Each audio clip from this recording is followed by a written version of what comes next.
You have been lied to. I'm sorry to tell you. You are under the illusion that to lose fat and transform your body, you need to suffer through your workouts.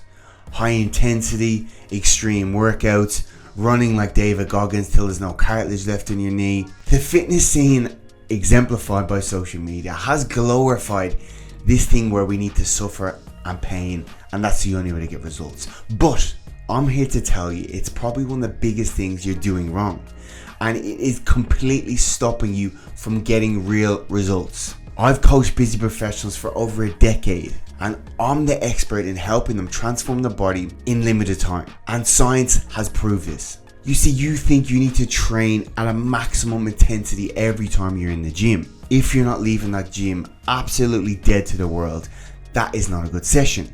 If you're not sore as fuck the next day, that is not a good session.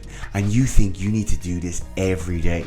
And I don't blame you, because it's what you've been told. You think you need to do modalities such as F45, high rocks, CrossFit, this really high intensity, high metabolic workouts. So high intensity, done frequently, and that's how you get results. Bullshit. When you understand how fat loss works, this makes the scheduling of your workouts much easier because you understand how you actually lose fat. When we're training, our first goal in the gym is to maintain muscle. If we just do a lot of cardio and a lot of high intensity training and we don't get sufficient weight training, you're going to sacrifice and lose all that precious muscle tone. And when you lose a lot of weight and get to the weight that you're comfortable at, if you haven't sufficiently maintained that muscle, you won't end up with the body that you desire. You'll have more loose skin, no muscle tone, and you'll kind of look like one of those bodysuits that someone's put a pin in and it's deflated. And I know that's not what you want. Yes, your goal is going to be weight loss, but if you don't put certain parameters into your training, the visual outcome at the end of your weight loss goal won't be what you desire. So let's look at how to build a workout regime that actually gets results. You're going to dedicate 3 days a week to some kind of resistance or weight training. Ideally, that will be done in the gym just because it's easier. But if you train at home, you can use any type of resistance, whether you have dumbbells, kettlebells, even body weight. And in those 3 sessions, you're going to train your body in a full body manner. You're going to do an exercise for the front of your legs, for example, a squat. You're going to do an exercise for the back of your legs and your bum and your lower back. For example, a Romanian deadlift or some kind of movement where you're bending from your hip. You're going to do a movement for the front of your upper body. For example, a push-up or a chest press or a bench press. And you're going to do a movement for the back of your upper body. For example, some kind of row variation, whether it's a bodyweight TRX row, a dumbbell row, a barbell row, a movement that's the opposite to that push-up movement. And then if you have time, you can do a little bit for your core, 1 or 2 sets. And if you're a man or woman that want to tone those arms and shoulders up, you can do 1 or 2 sets for your biceps, triceps. Now, although we're going to burn calories in this session, that isn't our main focus. That's just a nice little byproduct. Our main focus is to give our body enough resistance that it says, well, we have to keep this muscle tone even though we're losing weight, because our bodies evolved in an evolutionary manner that wants to be smart with their energy production. So if we're not giving our body enough calories and we're losing weight, our body and brain will break down our own muscle tissue to use those resources for other more essential needs in the body. It will break down those muscles because those muscles are made up of amino acids, and your body needs amino acids for many things that are more vital than you having big arms. Your digestion, your hair and nails growth, your immune system. But if we combine the right nutrition, i.e. eating enough protein, with weight training, we're telling our body we use these muscles multiple days per week, and in your brain's thinking, it thinks you're under threat every time you're on a bench press. So when you go to failure or close to failure, you're telling your body to grow bigger or stronger muscles, and your body does this. So the next time you get under the bench, you're not going to get crushed. It adapts. So you're forcing your body to adapt to maintain that muscle because you're telling it multiple times per week, we're using this and we need it. Now, when it comes to the type of session, you could do the same session 3 days a week. For example, you could do a squat, a Romanian deadlift, or a back extension, or a hip hinge, a push-up or a dumbbell chest press, a TRX row, or a barbell row. You could do that 3 days a week, or you could change it up. You could do an exercise for the front of your legs that may differ each day. For example, on Monday you do some kind of squat, Wednesday you do some kind of lunge, and Friday, if you have access to the gym, you do some kind of leg press or leg extension. Similarly for the back of your legs, on Monday you might do a Romanian deadlift, on Wednesday you might do a back extension, and on Friday you might do a hip hinge. Or you might do the same session and change the reps. There's multiple ways to skin a cat. And at the end of this video, I'm going to offer you something that lays out exactly how to do it. Now, just like we talked about at the start, you don't need to smash yourself in these sessions. And in fact, if you're starting back, whether you're brand new or after a layoff, your focus is not on intensity. Your focus is on frequency. The biggest mistake people make when they start back, especially this time of year in January, they increase the frequency of when they work out, i.e. the amount of times per week, and they increase the intensity. And when we do this, we're going to increase the likelihood that we're going to get injured in the gym. You hear people tweak their back on a deadlift. They think it's their technique. Actually, in fact, it's this thing what's termed to as load management. When we increase the frequency and the intensity in the one go, we're not giving our body enough time to adapt and get stronger, and thus the stress is too big for where we're currently at, because your body doesn't have the tolerance to deal with this workload, and that's when you're more likely to burn out or injured, or even mentally burn out as well. So our first step is to increase the frequency, and we do this with a moderate intensity, because we all know when you train really hard after a long layoff, you can't fucking move for a few days, and that means that's time wasted that we're not in the gym. So we want to start with, let's say, 3 sets. In some cases, if someone's really deconditioned, 2 sets for each body part, and we'll do 10 to 12 reps, but we'll go around 2 to 3 reps shy of failure, the point where you literally can't get the bar off your chest or push up off the ground. That's the point of failure. So when we're getting there, you may go, yes, if someone put a gun to my head, I could get out 2 to 3 more reps, but I'm going to stop there. And the research is very clear on this. You don't need to go to failure when you're getting enough volume in, especially when you're a beginner or starting back. Your body adapts so quickly that you don't need to hit it really hard. You just need to hit it moderately hard a few days a week.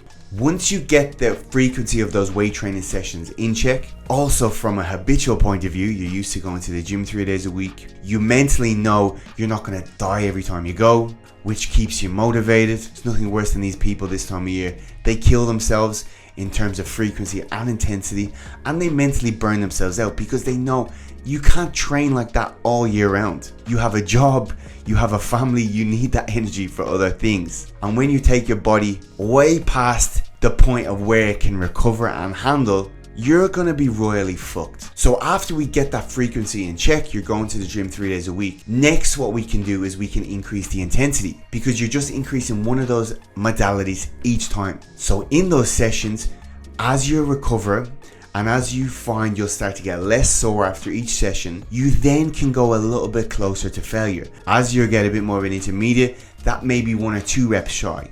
Someone that's really advanced, maybe 1 rep shy and on the last set to go to failure. Someone really advanced may be able to go to failure on every set, but your recovery will be the same after and the day after that. So that's our weight training. If you have time outside of that, now we want to look at ways to burn more calories. The weight training component is the muscle retention part of our program, but everything outside of that, in terms of our nutrition, in terms of our activity, and in terms of cardio, they're going to be ways that actually burns the fat around those muscles. So we have muscle maintenance, or potentially building a bit of muscle, and we have fat loss. And when we combine those 2 components, that's like a jab cross. That's the exact combo we're looking for. In terms of burning calories, we have 2 main ways. You have what's called your non-exercise activity thermogenesis. Just a fancy fucking way of saying all the calories that you burn doing random things throughout the day. Some of which are unconscious that you can't control, but the majority we can. I.e., just moving around more during the day. Taking the stairs instead of the elevator, getting off the train and stop earlier, getting a walk in on your lunch break. And that's when you'll see things such as this, Apple Watches, become really popular because people can monitor their activity. You may have heard as the 10,000 step rule that everyone needs to get. And although that was just made up by a very smart Fitbit company to encourage people to buy their products, I do agree that anywhere from 8 to 10,000 is a great number to aim for. Obviously, if you're getting 1 or 2,000, any more than that is a progression. So don't feel like you have to go from 2,000 steps a day if you're really sedentary, all the way to 10 if it's too big of a jump. The same way we progress in the gym in regards to lifting heavier or lifting more reps, it's only a slow progression. The same goes for your steps. And any time outside of that, after we've done our 3 weight workouts, and we've increased our activity during the day as much as we can, you then may look at, if you want, adding some cardio into your routine. This can be done in the gym or it can be done outside of the gym if you prefer. For example, this could be a hobby. We see lots of people joining cycling clubs, running clubs. It could be jiu-jitsu, wrestling, boxing, rowing. It could be chasing your fucking kids around. It could be social football. I do encourage people to try to aim for something like this, because not only is this going to burn a lot of calories and improve our fitness, but you're going to get a mental outlet and a massive net positive in regards to your health. If you add socializing in there, having a laugh, which will all decrease your stress, which will in turn help your fat loss and increase all those good brain chemicals, which in turn will probably stop you binge or emotional eating.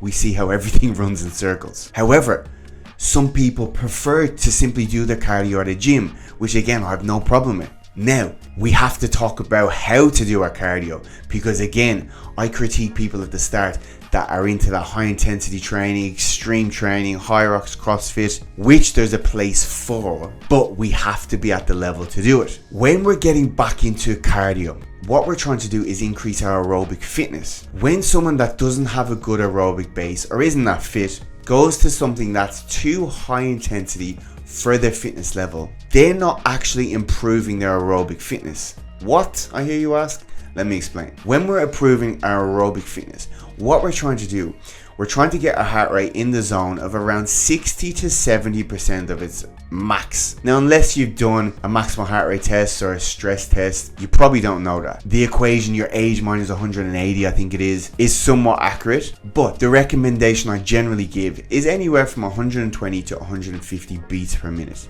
This is referred to somewhat zone 2, which is got a bit more popular these days, which is great, or low to moderate intensity cardio. And it's basically the zone that we're doing a cardio movement, a low intensity cardio movement that allows our heart to fill up with blood, expand, because our heart has obviously 4 chambers. Those chambers are made up of muscle tissue basically, okay? So we're trying to get our heart to fill up with blood, expand and contract. The same way when we're in the gym, when we're doing a bench press, we're trying to expand or stretch and contract that muscle. That's what we're trying to do with the heart when we're in that zone. When we do something that's too high intensity, we don't allow maximal expansion and contraction of our heart muscles. When we get maximal stretch and contraction of our heart muscles, our muscles get stronger, the same way as when our muscles in the gym. And so, specifically the left ventricle of the heart gets really strong in athletes for that reason, and sometimes it can also have problems later on, but that's the outlier. The left ventricle of the heart gets strong, and that's the chamber of the heart that pumps blood away from our heart and into our body. It pumps oxygenated blood. And as that gets stronger, our heart can pump more blood for less effort, i.e. our resting heart rate goes down because it can pump the same amount of blood it normally does for less beats. So when you're looking at your cardio fitness improve, a good metric is your resting heart rate, which is a lot of what Fitbits will have. Interesting metric to look at. In line with that, not to go too deep, but when we're in this zone, we're also encouraging lots of other structural changes in the body. We get increased capillarization, which means we're getting more capillaries around our muscles and our body and our lungs, which is allowing more blood flow and oxygenated blood around our body. So when we're unfit, our body's not really efficient at getting a lot of oxygen to our muscles. As we get fitter, we're getting actual structural changes in place that help that to happen. When we train at a really high intensity for our heart rate, we're not getting a full stretch and contraction, so we're not encouraging these structural changes to happen. As I said, this is not to say there's not a time and place for high intensity stuff, but when we're starting back, we must build a good aerobic base first, because we've all seen you try go and do like some kind of interval training without any base of fitness, and you just feel sick after 2 to 3 intervals or sprints. It's because your body's not efficient at delivering oxygen and buffering lactic acid and all these different processes. That happens when we build a good aerobic base. So in terms of our fitness, the base of our pyramid is going to be a good aerobic base. The benefit of this, it also allows you to leave the gym feeling good. You don't have to kill yourself to improve your cardio fitness. And funny enough, when I used to see people come into the gym and I'd see them walk on a treadmill, and bodybuilders have been doing this forever, and a lot of the time they're kind of ahead of the science because they figured out what works. And a few years later, we simply get science to prove that. And you'll see them when they're doing their cardio, they're on the treadmill, they're walking, and it's probably on an incline. And I used to look at people going, what the fuck are you doing? That's not a workout, while I'll be smashing myself with some kind of interval training or trying to get my heart rate as high as possible. Well, in fact, they're simply doing that same thing we talked about. They're in that aerobic zone, also known as the fat burning zone, and they're improving their fitness. Now, for some people that are really deconditioned, walking may get your heart rate up. For the majority, it won't. But that's why, if you like walking, and you can combine that with watching maybe Netflix, you can simply go on the treadmill, get your cardio in, burn calories, and feel good when you leave. Because this kind of low to moderate intensity cardio is actually restorative for the body. Really high intensity training releases a lot of adrenaline, a lot of cortisol, all our stress hormones, because our heart rate's so high. So you leave the gym feeling absolutely fucked. Versus when we're doing this low to moderate intensity training, we're not getting a big cortisol release. And in fact, it is stress reducing because it's at the right intensity of cardio that will reduce our overall stress load and not add to it. So if we look at putting all this together, we have our maybe Monday, Wednesday, Friday, or whatever your schedule allows, 3 days of weight training. We've increased our steps outside of that randomly throughout the day as best you can. And then if time allows, you're going to add some cardio on top of that, maybe on the Tuesday and Thursday. Again, whether that's inside or outside the gym, and you're preferably going to use some kind of way to monitor your heart rate. If you're in the gym, you can hold on to the handles that will tell your heart rate on the screen. If you're outside of that, you may use some kind of Garmin or Fitbit or Whoop or Apple Watch or Polar H10 heart rate strap, which is probably the best thing, and moderate your cardio. If you don't have that, it's generally just a 5 or 6 difficulty level where you're out of breath, but you could hold a conversation if needed. And it's just before the point where you get a really big burn in your muscles, that lactate buildup. That's when you know you've gone a little bit higher than 150, when we start to accumulate lactate and that burn. And that's how I would set up your week. Now, what I've done for you, because you've watched this far and you haven't fallen asleep. No, if you've watched this far, you're obviously into maximizing your effort level and your results. So I want to do something for you. I've given you a free ebook that maps out your week in regards to your training plan and your cardio. Simply look below and download that. And if, like many, you've fallen for this suffer and train harder approach, it's time to turn the new leaf in the book. Sustainable progress, not exhaustion. And I want you to personally update me on how you're going when you implement this, because I know it's going to be a game changer.